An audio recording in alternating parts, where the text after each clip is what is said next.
আমাদের শীতের সন্ধ্যায় কিন্তু নতুন নতুন জিনিস খেতে ইচ্ছে করে। আজকে আমি যেটা তৈরি করবো সেটা কিন্তু নতুন নয়, ভেজ চাউমিন। আর যেটা কিন্তু খেতে আমরা ভীষণ ভালোবাসি। একদিকে কড়াইয়ের মধ্যে চাউমিনটা জল, নুন আর অল্প তেল দিয়ে সিদ্ধ করতে দিলাম, আর অন্য কড়াইতে আমি সমস্ত সবজি অল্প করে ভেজে নিলাম। তার মধ্যে আছে গাজর কুচি, ফুলকপি, বিনস, ক্যাপসিকাম। যেহেতু আমি ভেজ করছি তাই চিকেন, ডিম কিংবা পেঁয়াজ কোনোটাই দিইনি।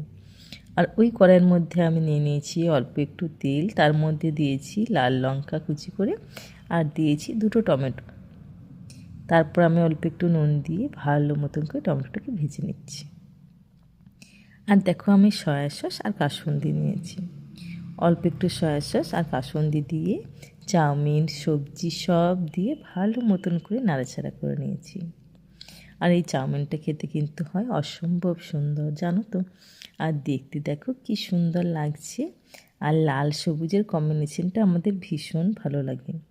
তোমরা অবশ্যই একবার এইভাবে চাউমিনটা করে দেখো, তোমাদেরও আশা করি খুব ভালো লাগবে। আর চটজলদি এর থেকে তাড়াতাড়ি চাউমিন আমার মনে হয় না হতে পারে।